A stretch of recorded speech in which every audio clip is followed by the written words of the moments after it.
Hello, this is Joe Welinske. I'm the program manager for ConveyUX, our annual Seattle-based UX event coming up February 28th, March 1st, and March 2nd.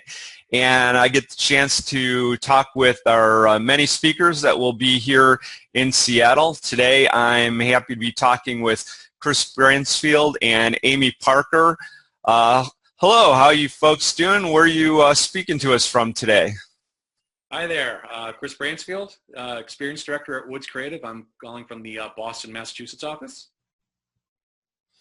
And I'm Amy Parker, the Design Director and co-founder of Woods. I'm coming from Portland, Maine. All right, so we have three locations. I'm in our Seattle office, and so it's good to have you involved with the program. One of the things that I think people are always interested in is learning a little bit about your background and the nature of the work that you do. So why don't you tell us a little bit about it? Sure, great. Well, I started actually in the user experience field really before it was even called user experience, back in 2000 and would have been 2003. And started actually looking at student test booklets and thinking these could be designed a little bit differently. They could be a little more usable for kids.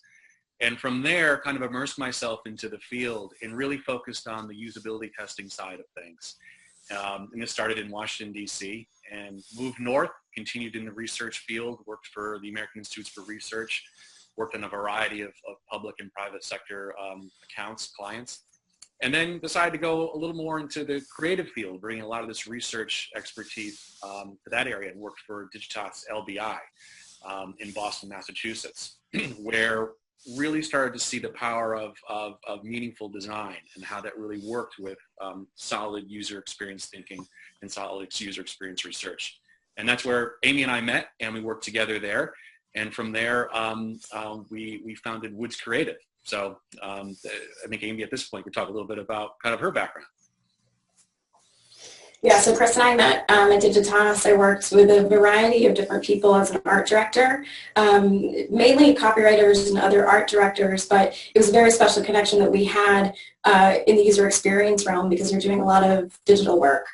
Before that, I had been working in Switzerland as specifically with a lot of branding and visual design work. So it was a really nice transition from traditional print work, which graphic designers typically do, into the digital space. So we found a really nice combination of our skills to found Woods upon. All right, well, thanks for sharing a little bit about your background and your company. You do a lot of different project work, and I think people are always interested to hear what other people are involved in. Are there any things you're working on right now that you're particularly interested in? We have a great client that is an arborist, and we didn't even know arboriculture was a thing before we started working with them. So we are doing a lot of really creative branding work with them and field study work and just really discovering what arboriculture is about from a design perspective and a human experience perspective. And Chris, did you have anything to add to that, or any other project work you want us to talk about? Yeah, I think the Arborist project really kind of exemplifies a lot of where our project work is going, which is this multidisciplinary approach of really looking at the research side of things and how that really does impact meaningful design, and understanding both the opportunity of both of those sides, understanding what the limitations are, and really questioning a lot of the conventional thinking that goes into how meaningful, beautiful design is created and how really actionable research is conducted. And that's really one of the reasons why we founded Woods Creative, is because we have a methodology that's really rooted in a lot of the longitudinal thinking over the years, but bring a kind of unique approach to what we do. And that arborist client is kind of exemplary of our approach.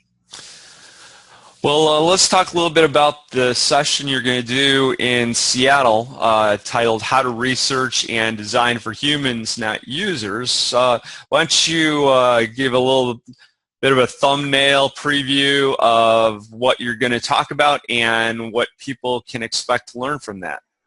Sure. I think what we really are trying to do here with our approach is to think a little broader about people's lives. And that sounds maybe overly simplistic, but in doing the years and years of usability testing and focus groups, I've found that we often focus a little too much on the UI of things. We have overemphasized the digital aspect of people's lives.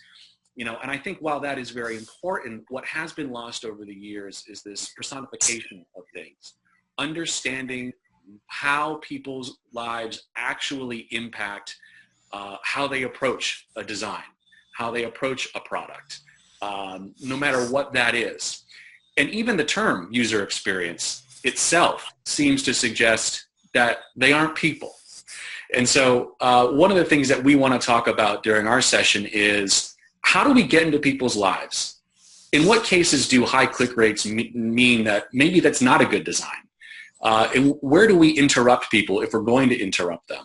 The idea of understanding personas not just as something that appears on a piece of paper of likes and dislikes, but really what is their day like? What are their emotions like?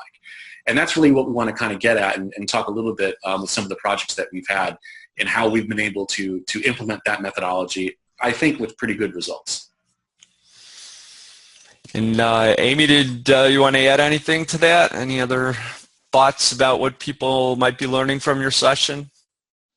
I think that encompasses a lot of it. I bring the design perspective. I bring that someone who's infiltrated into this digital world from the beauty perspective. How do we make something that's beautiful, resonates, and has an emotional effect on that person experiencing it? So really just focusing on how can we bring taste and beauty into all these experiences in a really a way that resonates. Well, thanks for taking the time to talk a little bit about your background, the types of things you're interested in, and what you're going to be talking about here in Seattle. And so we'll look forward to seeing you at the conference. Thanks, Joe. Appreciate it. Thanks a lot.